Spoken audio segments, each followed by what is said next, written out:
Good. All right, welcome everyone to Buying Local. I'm your host, Mike Nelson from 5 Towers Media.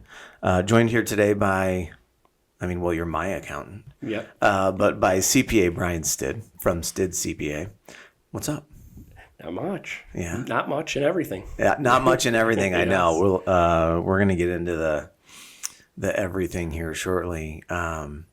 So, Brian, real quick, tell us where we are right now. We are at my office at 11 South Street in Glens Falls. A great little building here in downtown. Is it the Empire building? The old Empire Theater building. The old Empire Theater, that's what it was. Absolutely. Yeah. So. Who was it was it Hoffman or was it Cadis? Cadis, right? Yep, Cadis owns the building, and they do a great job. Yeah, it's an amazing building. It's absolutely beautiful. Yep. I remember what it looked like for years, right? Like it was such a dump, and those guys did. Yes. God, and they left they've got the old like projector in the lobby to kind of keep some of that old history here, and neat building. And there's a new restaurant out front too. New restaurant, Cleome. What is it? Cleome. Yep. What kind of food is that? So wife and I went there not long ago, and very good.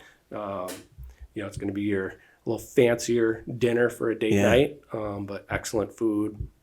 A little different experience. They have you order kind of a bunch of things to just share. Oh yeah. Yeah. So that's very cool. neat experience. So like what's the word I'm looking for? It's not like family Italian. It's like it's kind of like that, but a little more of your typical restaurant, like portions and stuff. Mm-hmm. So you're just ordering, a few more dishes to share. So they say like for 2 people, 4 to 6 dishes, and then you just each share. And just sharing, smashing food down. Exactly. I used to go to the Melting Pot a lot back when I was in yeah. Albany. I used to love that fondue, but it was the same kind of deal, right? Like you're all sharing stuff, and it's just a fun little unique thing to do. There's a place in Saratoga that did that too. The fondue stuff. I love fondue. Yeah, it's good amazing. stuff. So if anyone's wondering what to get me for Christmas, A fondue set. I think I actually have one. But that's not what we're here to talk about. I do want to get into all these tax changes, but we should probably set it up a little bit about your background. So why don't you tell us how you arrived here at Stidd CPA? Yeah, so graduate of Siena College back in 2005, and I've been up here ever since. I'm from Long Island originally. My wife's local, and so I've been up here ever since we met in college. And started off at UHY, bigger firm, satellite office here in Glens Falls. So I've kind of, always been in the Glens Falls area. Mm-hmm. They had closed up at one point, was going down to Albany, made a change over to another local firm here, who's a guy who I still keep in touch with. He's been a mentor ever since. Yeah. And then went to a couple other firms. I was a controller for a few years as well. So we got, good experience there to see what business owners are going through on a more day-to-day. But ultimately, towards the end of that, it was kind of the same month end, same business, and was anxious to get back into public accounting. And so here I am.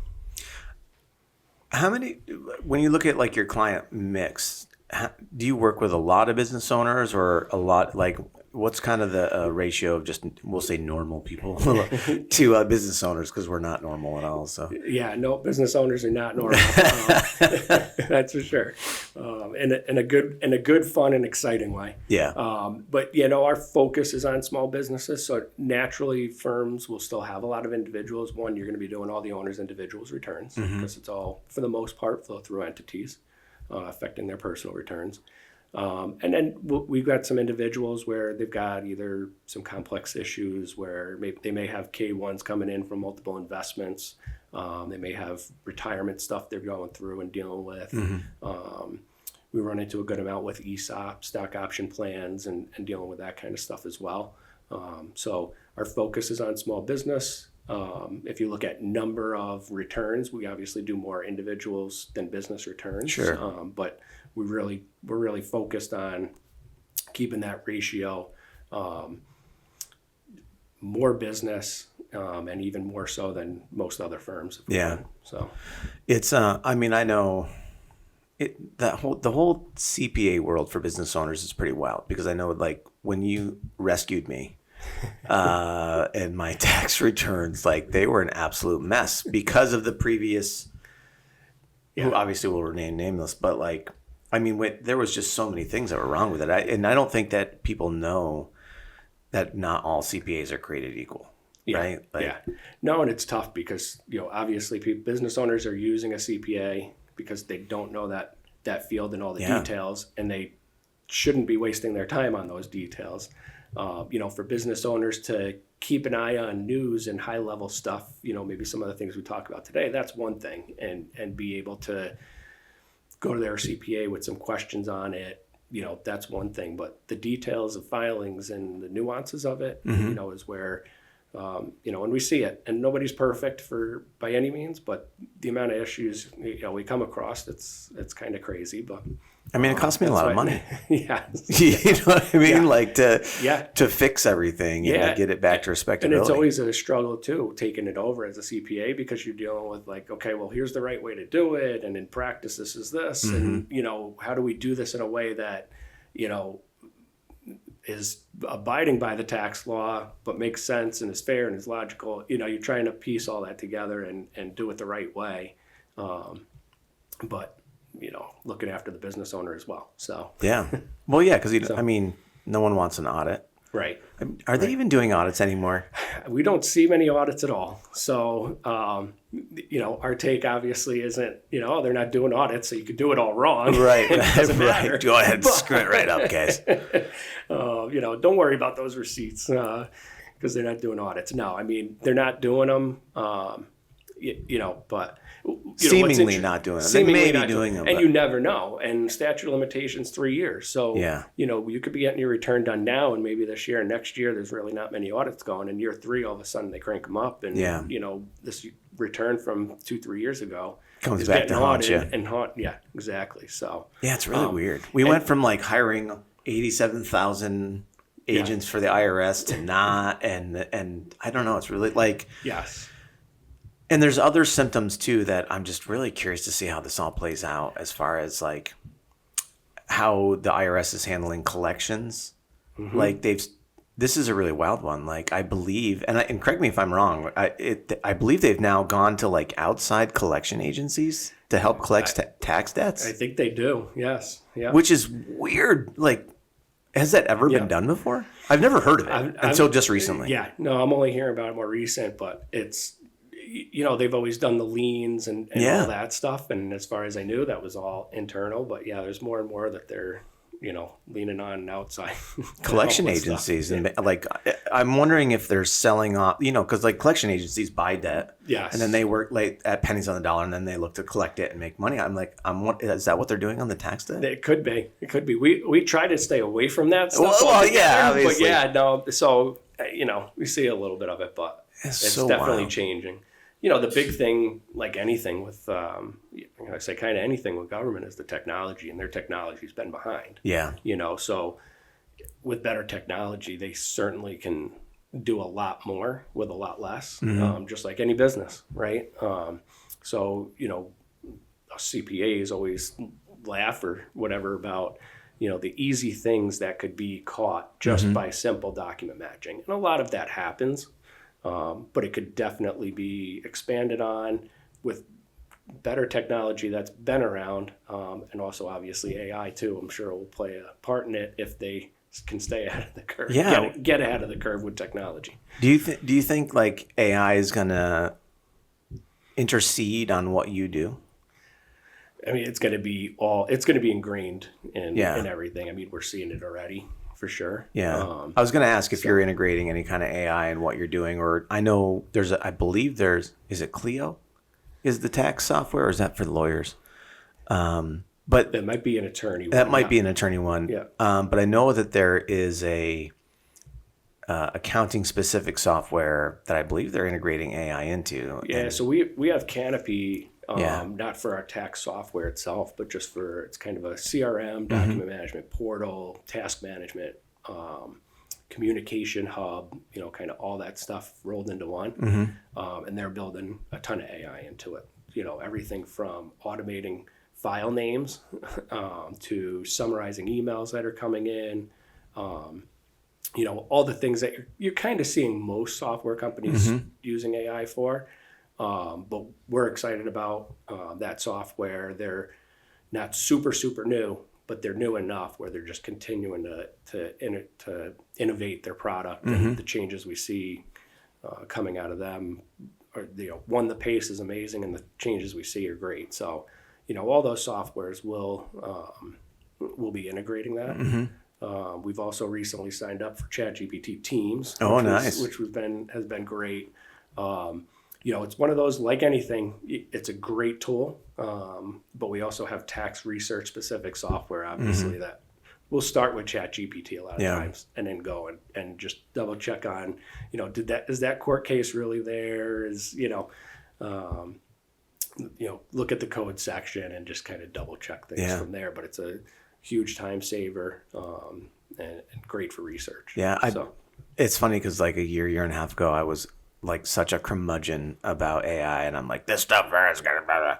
And now like it's integrated into absolutely every single system that we have in our company. Every single piece of work that we do at some point in time is touched by an AI platform, whether it's an image generator or ChatGPT or Grok or, we use on our Zoom meetings, we're using Otter AI to transcribe and summarize the meetings and give us notes. And it's wild, man. Yeah.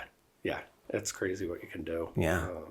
It's just time savings, even emails, right? How many emails does everybody get? CPAs, business owners, everything, to summarize those things. I get a monthly, a monthly risk report from the AI CPA, and you get 5 different articles embedded in the email to click on the link and go look at them. You could spend 20, 30 minutes reading through all this stuff and maybe 1 or 2 of them are worthwhile. Yeah. So I dumped that right into ChatGPT, said, please summarize, including looking into the links of the articles. It dives right in. Oh, that's cool. Summary. Ask it to expand on, the important ones that you think are relevant. And you could go through all of that in 5 minutes instead. So. Yeah, I'm an absolute slave to my inbox right now. Yes. It's funny because I've never had it at the level in my life that I'm at right now with emails, where legitimately it's probably 4 hours of my day where I have to time block.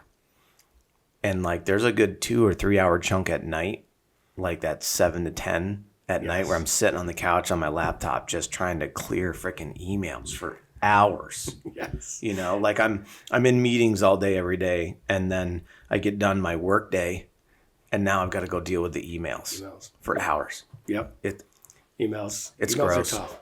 It's gross. I'm trying to like figure out like, how do I deal with this? Yeah. We strive for inbox 0, but it's not easy. Certainly Canopy has helped. So software can help, processes, like anything else, it's a combination. Software is great. Love it. But even myself, I got to back off sometimes and go, all right, software doesn't solve everything. Yeah. You still got to. So, yeah. I know it's crazy. My phone's obviously been listening to me too, because I keep getting like in my social media feeds, I keep getting posts and advertisements for all these different programs that like claim they'll, solve your email issue. And it's like, it's displaying all the symptoms that I have. Like, are you spending hours in email? Are you, I'm like, yes, I am. Yeah. I just don't understand how most of the emails I get are like actions, but they require action to be taken. Yeah. So I'm like, how's an AI program going to figure out what those actions are? Right. Yeah. Right. Yeah. It's going to be interesting to see how it helps with that kind of stuff. So hopefully in a good way. Put a brain chip in that just answers emails without me knowing about it. Yes. Yeah. So I'm just curious, when you are working with small business owners, what are some of the, let's say, frequent challenges that you see or mistakes people are making?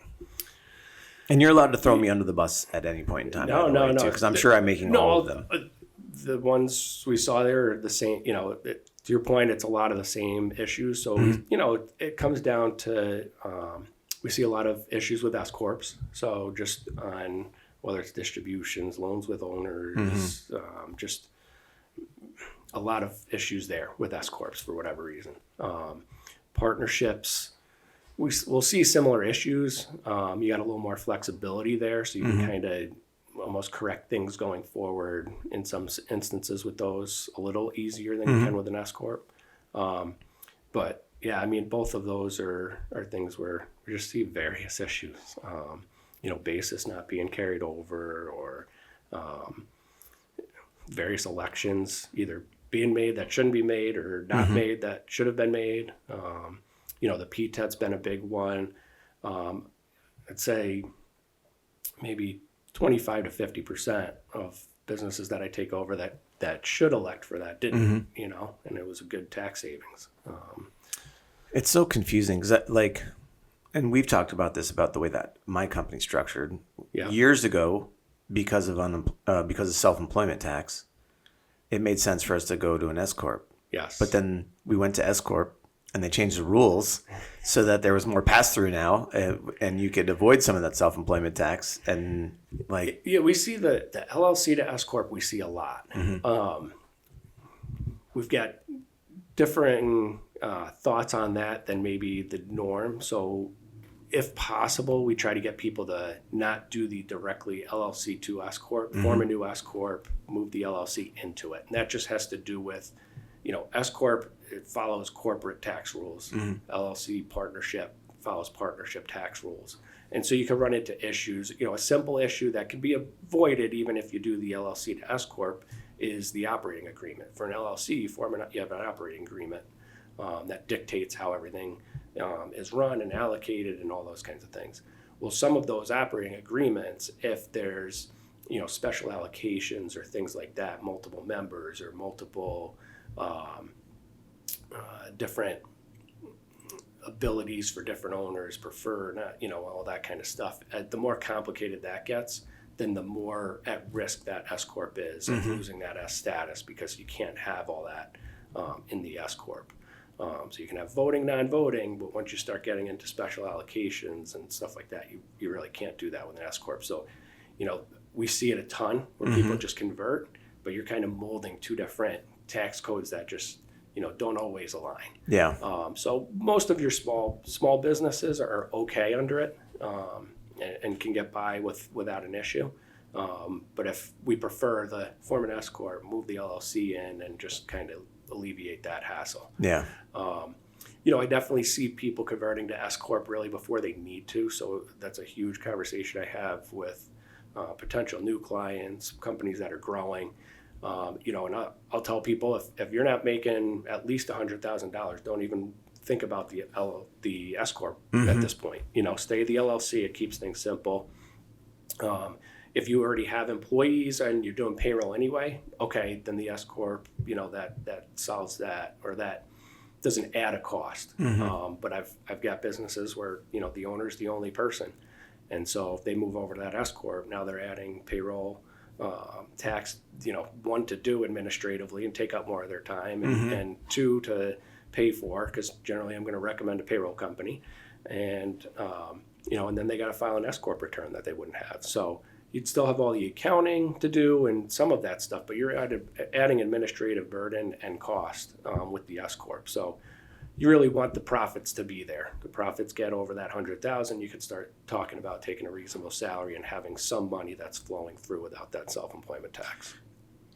So in my situation, we've already done that conversion to an S Corp years ago. Yep. Are you able to go back to an LLC? You can go back to the LLC. Yep. Yep. Should I go back? Now I'm asking for free tax. This is why I brought you on the podcast, so I can get free tax advice.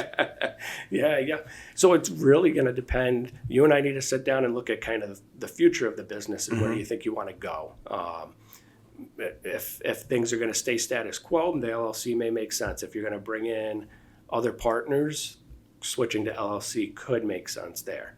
So it really depends on kind of future forward. Yeah. That's what we got to look at, is what's kind of the plan for the business and projected growth, all those kinds of things. Billions. We're going to do billions. If you're going to be doing billions, then no, we're going to keep the S status. Well, and like in our situation, we've built a program that essentially creates an employee-owned company down the road, of where as people as a retention tool. So as people come in and they work up through our system, so this next coming year, 2026, we do have an employee that will become an equity partner. Okay. And that's the idea, right? Is to be able to hire people, bring them up through the system, and as a reward for staying with us and doing great work, at some point in time, they become equity partners. Some ownership in the Yeah, business. yeah. So in that situation, does it make sense to stay S Corp, or do you? We could keep, so it's going to depend on how far and fast that's going to move. So S Corp, the one thing you have to keep in mind is you can't have more than 100 shareholders. So Right. if you were going to get that big, that's something to consider. Huge. And then again, what's the intent with that new owner, that new owner's ownership? Are they getting that immediate piece of the value of the business that day? If that's the case, and you're good with that, the S Corp, can work. If you want to do more of like a future profits interest, okay, you're coming in now, and you're going to get a piece of the growth of the business from today forward. Then you'd want to move more to an LLC because that would give you that flexibility. How the hell do people make these decisions knowing that tax laws are going to change? That's always Right? always a tough thing. It goes for tax and it goes for investing too, right? I mean, that's why you see volatility in the market sometimes when there's when you're not sure where things are going to go, there's going to be more volatility. So yeah, on the tax side, you really just, our position is here's the current tax rules. Here's what's being talked about. You discuss with the client, out of these issues being talked about, where do we think these things are going to go? And you make the best decision with the information you have at hand. That's all you can really do. So that's a nice segue into the big, beautiful bill and the tax law changes that I have so many questions about. But hopefully I've got answers. Well, it just continues to it's wild, right? And I know we have an article coming out in our next print edition that's probably actually going to hit the street right around the same time this podcast goes out. So good timing. Yeah, perfect timing, right? But I have to ask the big question. There's been all this talk about abolishing the IRS and the income tax. Is that? Do you think that's going to happen? I don't see it getting completely abolished. I definitely see it. Staffing numbers come down. Again, I think similar to what I was saying before, and I think that can happen if they use the technology and upgrade technology to be more in line with the year 2025, or even 1955? even 2020, let's say, Yeah. would be good. So I think they can do that and still, kind of maintain and do all the things that they need to do. So it's like any other business that grows and gets big. You can get that bloat in there and sometimes do things more efficient in a better way. So if they're looking at doing those things at the same time, I think they can accomplish that. But I don't think it's going to go away 100%. There's always been talk about the tax code, everything just going to go away, and It's so complicated. it is very complicated. You've got so many rules that affect things that have happened for years. Just take something simple like. Let's say you've been contributing to a deductible IRA all these years. I've been contributing to a Roth IRA. Well, you got these benefits of deductions for all these years. I didn't take the benefit because I'm thinking I'm going to get a benefit going forward.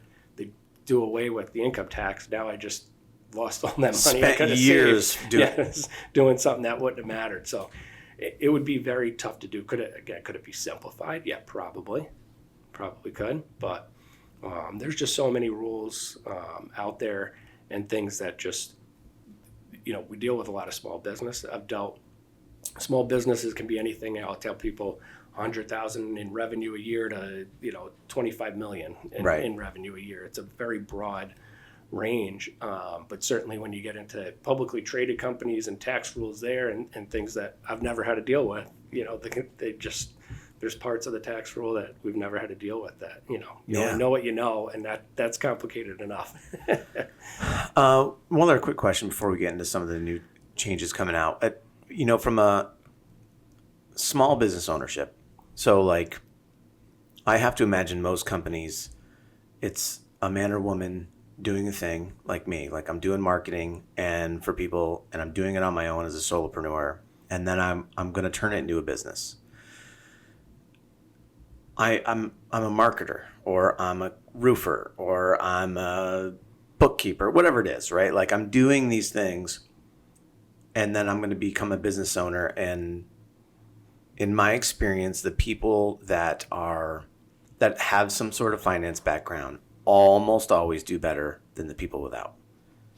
And I've seen it time and time again. People that are really good at watching the numbers, at the data, reviewing data, and so I'm just wondering if, like, is there an education piece that small business owners should do? And that's some of the CPA's job, is Yeah. to educate their clients and, review the return with them and show them what everything means, look at the numbers.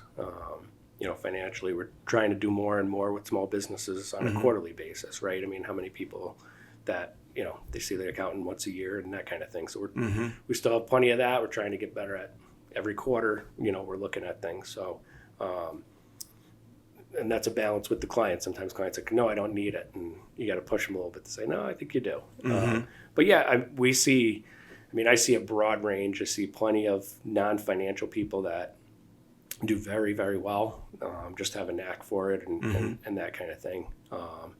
But yeah, there's definitely an education piece, no different than if you're dealing with an attorney on, a legal issue or that kind of thing. Is a lot of it's asking the questions. Hopefully they're asking the right questions, and you're getting educated a little bit, again, at least high level. Right. Right. You don't need to know the tax code number of what the thing is, but generally, what does this mean? So. Okay.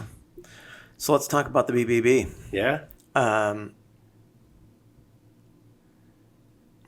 don't even know where to start with it. We got no tax on tips. We got no tax on Social Security. No tax on Social Security, which was wild to me to begin with, that they were taxing Social Security. Correct. We don't even need to get in that, really, right? There was a very small bracket. If your income was under a certain number, that you wouldn't pay tax on that Social Security. It was just so low, and so now the rule, they've really just expanded that number. So that number could still be, people in retirement that are making a lot off of other things could still see their Social Security taxed, but it's definitely, it's making a little more sense, in my opinion, at least where it is. Starting to, like you said, for that to be taxed. I don't think I had any clients where the Social Security wasn't taxed before. So, and then, it's interesting because a friend of mine sent me, shout out Bill Tanzi from the OpEx shop. Bill sent me a breakdown of the overtime, the no tax on overtime rule, which, of course, it's anything but simple. So, can you? I could describe it, but I'm probably gonna screw it up. So, would you explain the no tax on overtime rules? So, not to be too cheeky, but I'm going to say contact your payroll expert on the no tax on overtime. This is why we recommend payroll companies. Oh my God! Obviously, there's some things we'll be checking on the initially and making sure they're being done right. But no, there's a lot of details in it. And it was like if you make $20 an hour and you work 10 hours of overtime, then so you're making time and a half, so you're making $30 an hour, right? But you're still going to pay taxes on the $20 of an hour of that 30. And the $10 additional of that time and a half is the half basically is tax free, but the regular rate is taxed. Yes. Does that sound right? Yeah. That's something like that. Yeah. And there's actually a few other things too that were in there. I'm just like, why couldn't they just say no tax on overtime? It's never as simple as the headline, right? There's always the headline, and that's where we got to read into the details of the article. It is absolutely wild. Not just the headline. And I mean, as a CPA, this being your business, you must have to go through trainings on this stuff. Oh yeah, we're always doing continuing ed, and your years in between, the big changes and stuff are usually updates and everything. But yeah, it's about.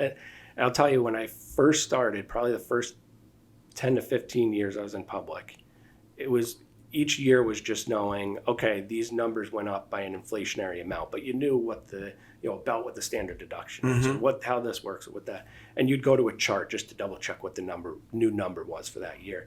It's completely different over the last 5 to 10 years, just with these just with changes and understanding those changes. So, but yeah, so we're always doing continuing ed on updates and. Especially these kinds of years. Yeah. What else is in that bill that's going to affect income tax? So a lot of things on the business side changed. Let's see, you're quizzing me here. So I know. I didn't even prep you for it. I didn't get you cold. So a lot of the 2017 tax cut stuff is continuing. But there's, definitely the two you mentioned are the two big changes. Yeah. We've got to look at QBI. I know there was talk on that. That may have some small changes. What's to QBI? it. That's the qualified small business deduction, basically. So small business owners are we're getting a 20% deduction on the income that flows through to them on their personal return. So there may be some small changes to that we got to look at. But again, a lot of the 2017 cuts, are continuing. Yeah. So, 20%'s a lot. Yeah. Yeah, no, it was a good deduction. It was kind of supposed to mirror the, kind of the corporate tax rate thing there. So, yeah, it's wild to me that we get taxed so much, man. Yeah, and income tax and then sales tax and gas tax and I gotta property tax. Yeah, it's nonstop. So when you add it all up, what's your effective tax rate? I basically work until August to pay the government fees, and then I get to keep the rest. Yes, yeah. Thanks, quarter and taxes don't include fees that are really taxes. Right. Yeah. Paying you to prepare my returns and all that stuff, yes, right? Yeah. Yep, LLC fees and minimum fees and so the self-employment tax is a big one with small businesses. So for us, that's a big planning tip where. What is it? 5,000 on every 50? So it's basically 15 because you're paying both the employee portion and the employer portion when you're self-employed. 15,000 on every 50? 15%. 15%. Yeah, so 15 and change percent for self-employment. Oh, that's tax. what it is. Yeah, $7,500 for every 50,000. Okay. So it's a big area where we run into sometimes, especially with startups and that stuff too, is where they have some business income flowing through, but maybe they've got some other deductions. They have minimal taxable income, and they're getting nailed on the payroll taxes. So that's a big part of planning and paying quarterly estimates and all that kind of stuff. Yeah. So. I remember the first time I got hit with that self-employment tax, I was like, what with the LLC. What is this? Yes. I'm getting this monstrous tax bill. You break your back working, you make $100,000, and all of a sudden I'm like, what is that? Yeah. I'm getting penalized because I own a small business. Yes. Yeah. Legit. Yeah. I don't know how any other way to look at it. If I wanted to go and be an employee, I wouldn't have to worry about it. Again, you're paying both sides. You're paying the employee and the employee, you're both with the LLC. So which goes back to the S Corp and, some and possible savings there with the self-employment tax. All that super complicated stuff. Yeah. And knowing, a lot of what I do too is kind of knowing the business owner and, all right, is it somebody who's good about setting this aside and making quarterly estimates, or is it just easier for them to be an S Corp and have the payroll and have the withholding set up, right up front so that they're ready and prepared for the end of the year. So that, there's the tax stuff, and then there's, kind of some of the psychological stuff and just knowing people that comes into some of this too. Knowing people like me that are terrible about putting money away and then get hit with that big tax bill, and you're like, yeah. Guess I'm eating cat food and crackers for the next 90 days. What? Oh, sorry. I had a question. That's okay. I'm gonna look something up. Yeah, look it up. When you are, let's talk about New York State for just a moment. New York State is very hard to do business in as a small business. It is. Right? I don't know if a lot of people know that. Are there tax changes that are coming along with all this? Now, obviously, the Big Beautiful Bill is on a federal level. Right. But does that trickle down onto the state level at all? Are we going to see any local changes, we'll say? Yeah, so that's a good question, and actually a good part of that has to do with the Big Beautiful Bill that affects states like New York, is the salt tax. I still laugh every time I hear the name of that bill, by the way. Big Beautiful Bill. We won't forget that one. What a shit show. Oh, my God. So, so the SALT tax, which is your state and local tax deduction that you get on your personal return, for states like New York, California, that's a big deal, obviously, because it's your property taxes and your state, income tax. So for those kinds of states, when the limit went to $10,000 for itemized deductions, where the SALT tax deduction was limited to $10,000 on your itemized, that was a huge deal to a point where, there were plenty of wealthy people that were like, okay, this is my chance. I'm out. I'm literally leaving the state because of these kinds of issues, which obviously is not a good thing for the state. No. So that has been increased to 40,000 for 2025, and then there's a phase down and some other things. So we'll kind of see where that lands, but that's going up, so that's good for New Yorkers. There's certainly some, very high end that's still not enough and doesn't touch what they're paying in taxes, but definitely a good thing on that side. And that'll be a planning thing going forward. Does the PTET election make sense, or are you going to get enough of that tax benefit? Are you going to be within that 40,000 where you don't need to do the PTET? Because that whole PTET was to get around the $10,000 limit on the state side. So yeah, some of the federal stuff does kind of leak into, what does it mean at a state level? So, but New York doesn't make it easy. It's taxes, it's regulations and stuff too that are always a big thing. The states that are easier to do businesses are going to attract more businesses. So, it's always wild to me that, especially when I see things coming out of our government locally in New York State, where they start talking about how they're working for small business and helping small. It's like, are you kidding me right now? Like, if New York State is so difficult to run a business in, if you can do okay in New York State, you can crush it almost anywhere else in the country. Yes. Yeah. Like, Yep. It is wild to me. Yes. It's like, if you want to really help small businesses, like, remove all these regulatory barriers, remove all these bullshit taxes that we have to pay and fees and services. And then not to mention, really, I guess it's part of the regulatory stuff, but like, look at all the things that we have to do now for sexual harassment training. And they keep threatening to, or maybe they enacted it. I don't know if they enacted it or not, but with the mandatory retirement that you have to provide. And now we've got mandatory paid sick leave that you've got to pay for every hour worked, you've got to pay 15 minutes of paid sick leave. Like, they just keep adding all this stuff on there. And I'm like, that is not facilitating small business ownership anymore. No. Like, no.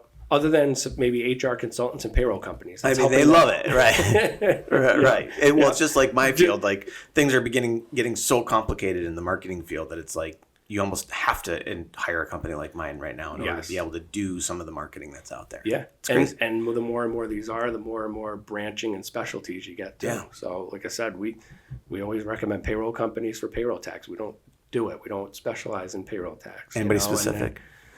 So yeah, my primary is ADP. So shout out to Caitlin. We use ADP a lot.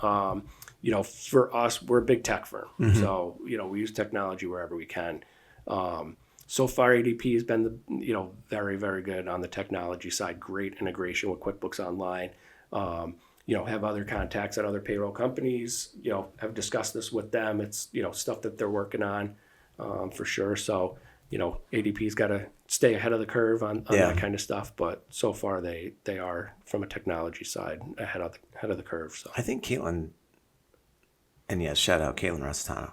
I think Caitlin told me that like ADP has something like, it's a huge number, like majority of payroll being processed in the United States is through ADP. When you look at the percentage of W-2s processed by ADP, it's a crazy number. I want to say 60%. Yeah. But that actually sounds low as I'm saying it. But I'm pretty sure it's at least 60% of all payroll being processed. It's a crazy That number. Is wild. Yes. And I will say, because we use them as well, that platform is super easy. Yeah. It really is. I can see why. Yes, they're doing all this. So from the accountant standpoint, they've got a great GL mapping. So this is the nerd, coming out. Great GL mapping, which basically means we can go in and say, identify payroll items and say this is the general ledger code in the accounting software that it goes to. So I'll say back in the day, you used to always get the trial balance at the end of the year, and the clients just posted the net payroll. So then you get the payroll reports. And then you're going in and you're doing a journal entry to gross up the payroll versus the payroll taxes and adjust everything. So now with something like this, again, the technology being key, that geo mapping goes in. It goes in a way and gets automatically posted in QuickBooks Online once you connect the two. So that those go in and everything's grossed up. The accounting's done right on a weekly or every other week whenever you run payroll. You're not waiting until the end of the year to make that correct. So, good technology there. And again, anywhere where you could do that stuff throughout the year and not have to do it at the end of the year is a win for us. So yeah, Yeah. I know I like it just because it's very easy to onboard employees. Doing payroll, it takes me legit between the software that we built, Time Bank, to be able to run the report for payroll and then getting that information into ADP. I mean, it takes me like 6 minutes. Yeah. It's really nice. Yeah. You click the button, they withhold they pull the money. They do everything, They yeah. remit everything. It really makes it easy. Yeah, all I can do is enter hours and hit next, approve, and we're off to the races. So Yeah. Yeah. But no, to your point, payroll professionals and then HR professionals with all the changes that are out, like you said, just we see the same thing with business owners between, all the regulatory stuff with HR is crazy. Well, shout out to HR Resolved. Yes. Katie Tansey over there. I'm just shouting out all the Tansies today. Hey, guys. But HR Resolved, again, great company, helps with HR. I know I call Katie all the time to ask her questions about different stuff. Yes. Like, on the rare occasion I have to fire someone, which is the worst thing. I hate it. It's just like, it's a scary thing. It is. For small business, right? Because it's like, am I going to get sued? You don't want to do for one, Yeah. But then you also have all the other fallout of it, Or potential fallout for something that you really don't want to do. You don't want to do it, right? And then if you do any of it wrong, like you have a liability on it. It's absolutely wild. Yeah. Hey, so you and I were talking earlier, and it was about my company specifically, but like, and I have to assume that this is a problem that a lot of people have, though. So I just wanted to kind of ask about it on the air. But like, so, we look at, I think I listened to a podcast and they called it like getting more runway, right? Financial runway for your business. So you have more cash on hand and you're looking at profitability and trying to figure out, are you profitable, or, what services are losing money, what's making money, and how to increase that obviously is the job of the business owner. Do you have any like insight as to ways to be able to, because like, I know that I have to go and look at this, right? Yeah. And so how do you, and this is going to sound like a really stupid question to some people, are like, how the hell do you not know what your profit, how hard it is to know if you're making money or not sometimes? Like, how and especially on certain revenue generating, all the various revenue generating items you have. Sometimes you have so many different things. It's like, okay, well, are we making money here or here? And, without proper tracking of the detail, it's hard to determine. And, it's for small businesses, it's a tough thing to do. Just getting a bookkeeper and staying on top of doing your bank recs and everything else is tough enough. And you try to get into breaking out your different revenue generating sources to find out where are you profitable can be tough. So any tips or tricks, any insight on how to do that? It's really keep it simple. Stupid is always a good one. When you got too many things going on, that's generally, it's going to distract you from making money where you really where you're really making the money. Sometimes you've got those lost leaders that you need, and that's okay. In QuickBooks, you can use classes. So if you really have different segments and which expenses really apply to those, you can use classes in QuickBooks to kind of identify those different sources and at least track revenue and your cost of sales for those items.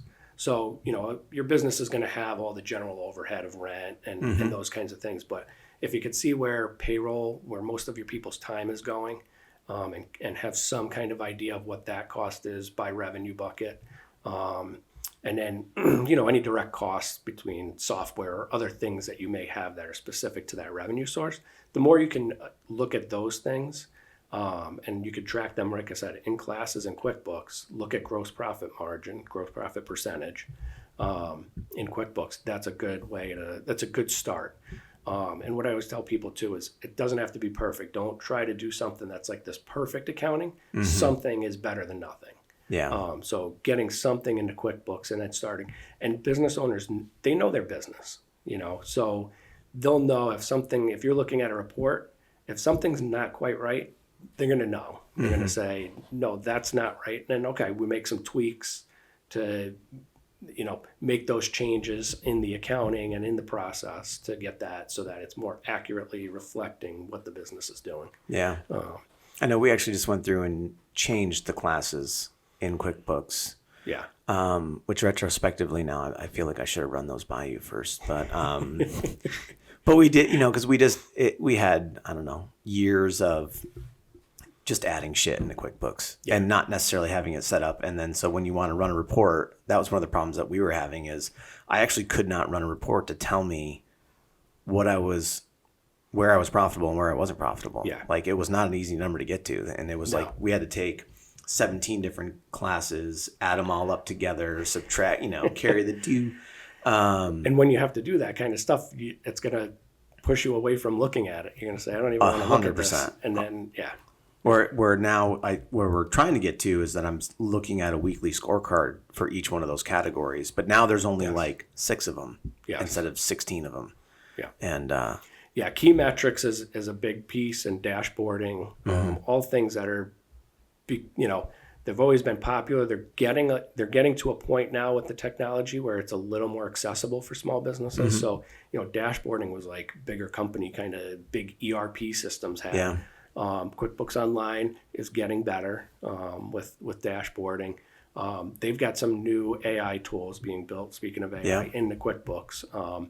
That's very, very new, so I don't have any opinion yet on that, but that'll be something to kind of follow and see what they do with that and see if that helps with that dashboarding, because that's what you need on a weekly basis, the key metric items, so sales versus budget, your major expenses, again, without analysis paralysis, what can I look at on a weekly basis in 15 minutes and have an idea of where things are at. Yeah. Are things going in the right direction, or are they tanking? Or not. Right. Yes. Going the if wrong you can make those changes and turn the ship, Yeah. each week a little bit, then, that's a lot easier to do than once a year. So, Yeah. yeah. Fast and loose approach. Probably not the best there. It's look, even as the accountant in the room, I'd say, small business owners, like I always say, like they know the business. So yes, you've got to have that stuff. Yes, you've got to be looking at it. Yes, you should have a budget. The owner's gut isn't a bad thing either, So when you can mold those two together, that's where you start. That's where you progress. start. Yep. Well, it's funny too, because as I think about it, like for the last 10 years, because inherently I'm a sales guy, right? Yep. I just want to sell stuff. Yep. I love the conversation. I love going through it, and I love the win. Yep. And as a sales guy, all you really care about is that gross rev and getting that number up. So as a business owner, I've been taking that same approach where I'm just like, I'm just pushing my gross. Yes. Where do we hit this year? Are we hitting that target?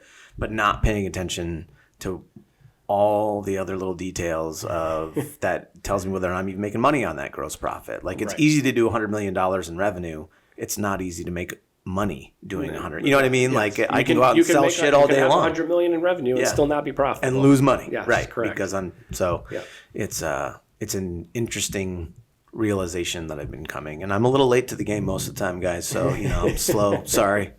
I'm still here though. So Yes. Yeah. So I know we got to wrap up. We're getting short on time, but magic pixie dust. If you were going to tell small business owners one thing about their accounting practices that's going to save their lives, what would it be? I know it's a big question. Yeah. Well, Don't thing I screw it up, always right? tell small businesses, call your accountant first. Okay. So accounting aside, if you're going to go through a transaction, you're thinking about doing something, contact your accountant first. Once you go through with a deal, once you do a transaction, generally the tax code is what it is. So it's going to be treated how it's going to be treated. So where we can offer more value is having that conversation ahead of time, whether it's, I'm going to sell a building. Okay, well, have you thought about a 1031 exchange? Maybe you don't want to do it. That's okay, but at least eliminate the different options first before you do the transaction, before you sell the building, before you buy something, a big item. Yeah. You don't need to, call your accountant for every weekly purchase, but, the big items, contact them first. That's always the biggest advice. If people want to learn more about you, about your business, about how you work with people and possibly them, where do they find you? Yep. So we got a beautiful website. Yeah, you do. Designed by yours truly. So Stidd CPA, STIDD, CPA.com. And then email, contact information is all on the website. Link to schedule a call, meeting in person, meeting on virtually, phone call, any of that stuff can be done right on the website. through a link, through Calendly. And yeah, that's the best way to go. We'll have to talk with small business owners and see how we can help and go from there. Awesome.